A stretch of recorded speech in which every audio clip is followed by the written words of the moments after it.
Илим жана зикир, илим элүү. Абдулла ибн Аббас радиаллаху анхудан риваят. Түндөрдүн бир түнүндө Мекке шаарында пайгамбар саллаллаху алейхи вассалам: "О Алла, мен жеткирдимби?" деп 3 мертебе сурады. Алланын алдында ыйын көп төккөн, жүрөгү жумшак Умар радиаллаху анху: "Ооба, жеткирдиң, Алланы күбөгө келтирем. Сен адамдарды исламга үгүттөдүң, аракет жасадың, туура жолго салдың, насаат бердиң" деди. Пайгамбар саллаллаху алейхи вассалам: "Ыйман баштапкы балына сөзсүз кайтат, капырчылык кайра келет. Динди жайылтуу максатында деңиздерди сүзүп өтөсүңөр. Адамдар Кур'ан окуп, аны үйрөнүп алып, биз Кур'ан окуп, аны түшүнүп алдык. Эми бизден өткөн кыйын ким бар болушу мүмкүн? Дешкен мезгил сөзсүз келет." Пайгамбар саллаллаху алейхи вассалам: "Мына ошондой кишилерде жакшылык барбы?" деп сурады. Сахабалар: "О Алланын элчиси, кимдер алар?" дешти.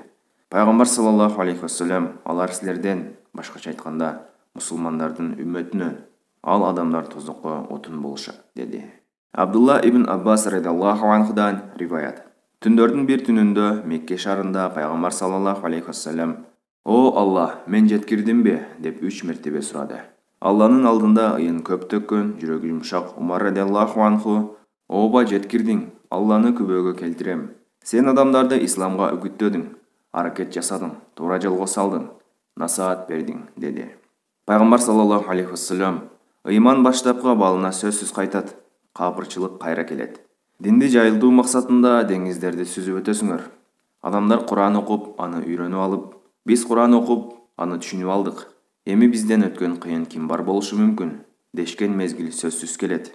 Пайгамбар саллаллаху алейхи вассалам: "Мына ошондой кишилерде жакшылык барбы?" деп сурады. Сахабалар: "О Алланын элчиси, кимдер алар?" дешти. Пайгамбар саллаллаху алейхи вассалам: "Алар силерден, башкача айтканда, мусулмандардын үммөтүнөн, ал адамдар тозокко отун болушат" деди. Абдулла ибн Аббас радиаллаху анхудан риваят.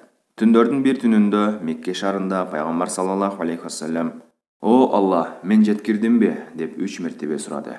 Алланын алдында ыйын көп төккөн, жүрөгү жумшак Умар радиаллаху анху: "Ооба, жеткирдиң, Алланы күбөгө келтирем. Сен адамдарды исламга үгүттөдүң, аракет жасадың, туура жолго салдың, насаат бердиң" деди. Пайгамбар саллаллаху алейхи вассалам: "Ыйман баштапкы балына сөзсүз кайтат, капырчылык кайра келет.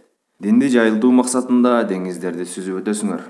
Адамдар Кур'ан окуп, аны үйрөнүп алып, биз Кур'ан окуп, аны түшүнүп алдык. Эми бизден өткөн кыйын ким бар болушу мүмкүн? Дешкен мезгил сөзсүз келет."